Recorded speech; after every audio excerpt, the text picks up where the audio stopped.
She wasn't Russian. She wasn't born to the throne. She had no claim to it.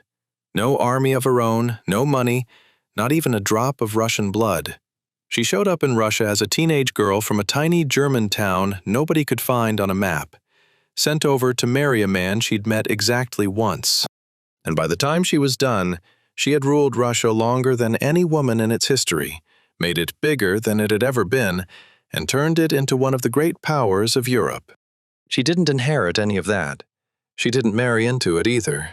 She took it. So here's the question I want you to sit with. How does a broke foreign girl with zero right to the throne end up running the largest country on earth, and running it better than the men who were actually supposed to? Let me tell you, because this one is good. Okay, so it's 1744. Picture a 14-year-old girl named Sophie. German, minor nobility, which sounds fancy, but basically means her family had a title and almost no money. The kind of princess who has to be careful with her one good dress. And one day a letter arrives that changes her entire life. The Empress of Russia, Elizabeth, is shopping for a bride for her nephew Peter, the heir to the Russian throne. Somehow, little broke Sophie makes the shortlist. So her mother packs her up and hauls her across the continent to St. Petersburg to audition, basically for the role of future empress. Now here's where you start to see what this girl is made of. She doesn't speak Russian. She's not Orthodox, which is the state religion. She's a foreigner in a court that does not trust foreigners. By every rule of the place, she's an outsider who will always be an outsider. So what does she do? She decides to out-Russian the Russians. She throws herself at the language.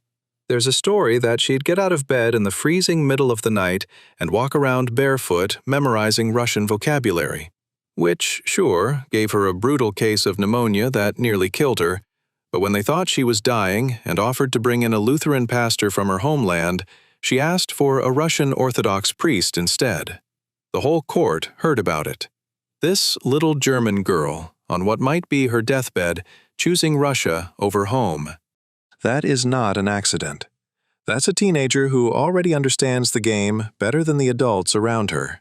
She changes her name to Catherine, converts to Orthodoxy, and starts winning over the one audience that matters: everybody.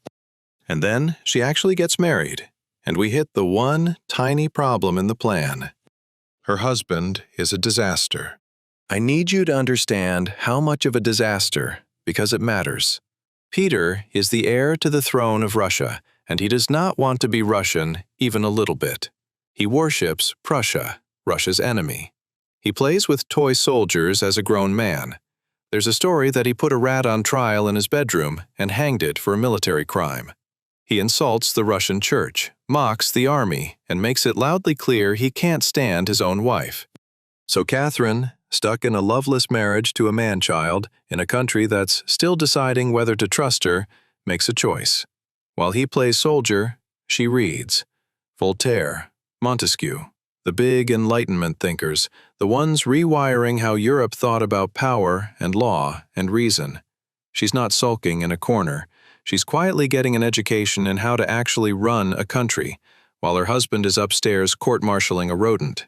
Then, in 1762, the old empress dies, and Peter becomes Emperor Peter III, and he immediately starts torching everything. He pulls Russia out of a war it was winning, just hands the victory to his beloved Prussia for nothing. He threatens the church. He humiliates the army officers, the exact men with the guns. In about 6 months on the throne, he manages to insult every single group in Russia that you would not want to insult.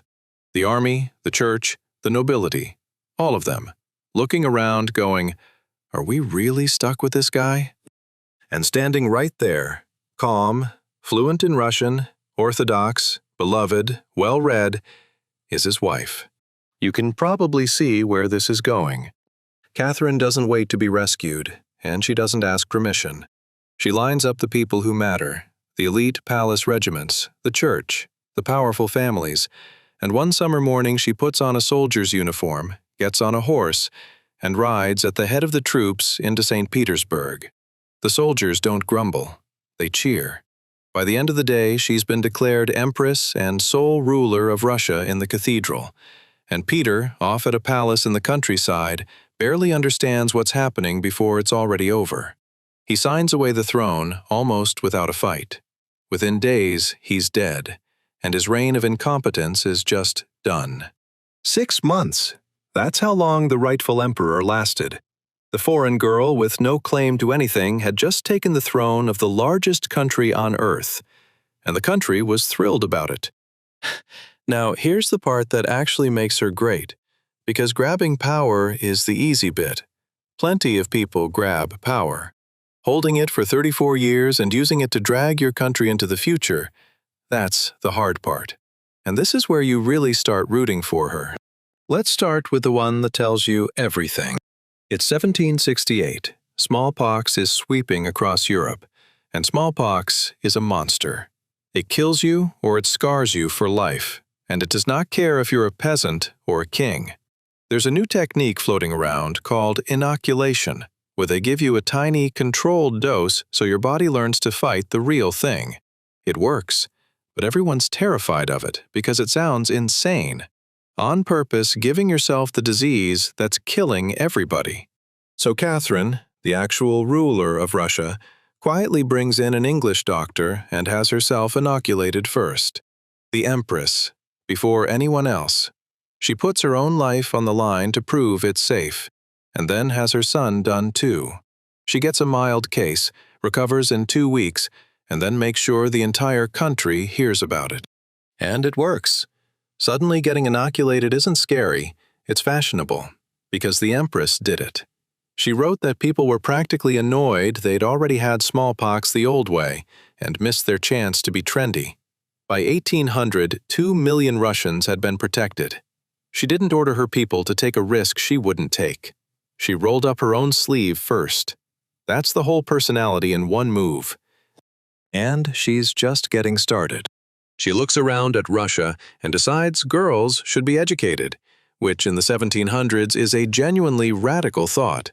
So she founds the Smolny Institute, the first school for girls in the entire history of Russia. Daughters of the nobility, and later regular families too, learning languages and arts, and how to think. She's building a country where a girl like the one she used to be might actually get a shot. Then she decides Russia's laws are a medieval mess, so she sits down to fix them herself. She writes this enormous document called the Nakaz, the instruction, pulling straight from the Enlightenment thinkers she'd been reading while her husband played with his toys. Religious tolerance, limits on cruelty and torture. The radical idea that the law should actually make sense. She worked on it every single day for 2 years, and she called it the proudest thing she ever did. A girl who showed up unable to speak the language is now personally rewriting the country's legal code. And the whole time, she's running the kind of court Europe can't stop talking about. She strikes up a decades-long friendship with Voltaire himself, the most famous thinker alive, trading letters like old friends. She brings in Diderot, she buys art by the shipload, and basically founds what becomes one of the greatest museums on the planet. Under this supposedly unqualified foreign girl, Russia isn't the backward place at the edge of Europe anymore. It's the place everyone wants an invitation to. Now, I'm not going to pretend it was all clean, because the fun part of Catherine is that she was not a saint and never pretended to be. In 1773, a real threat shows up. A rough Cossack named Pugachev starts a massive rebellion. And here's the audacious part. He goes around claiming he's actually her dead husband, Peter, somehow back from the grave and coming to take his throne.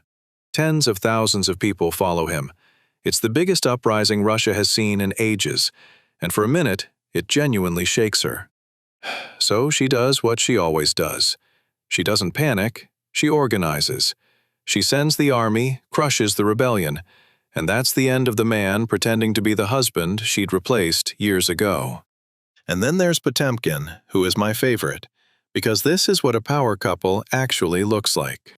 Grigory Potemkin was the love of her life, and also one of the most capable men she ever found, and she used both facts at once. They adored each other, wrote each other letters dripping with affection, and also happened to be conquering territory together. He annexed Crimea for her, basically without a war. He built the Black Sea Fleet from nothing and turned Russia into a real naval power. He founded entire cities from dirt, Odessa, Sevastopol, places that still matter today. When he died, she was genuinely devastated, called him her idol. She didn't pick a man to stand behind. She picked a partner and pointed him at the map. And together they made Russia enormous. Because that's the headline under all of it. When Catherine took over, Russia was big. When she was done, after 34 years, it was a giant, stretched south and west, with new ports and new land, and a seat at the absolute top table of Europe. The longest reigning woman in Russian history, and arguably the most effective ruler the place ever had. Full stop. Not female ruler, ruler. So go back to the broke 14-year-old in her one good dress, getting off a carriage in a country that didn't want her, that didn't trust her, that figured she'd be a decorative little wife to a man who collected toy soldiers. She buried him. She buried the rebellion. She outlived, outworked, and outthought every single person who ever looked at her and saw an outsider. She walked into Russia owning nothing, and she left it the most powerful woman in the world. Not bad for a girl they only invited to marry the idiot. So the next time somebody tells you you're in the wrong room, wrong background, wrong accent, wrong, everybody already decided about you. Remember the German girl who walked into the one court on earth most determined to keep her out, and walked out of it as Catherine the Great?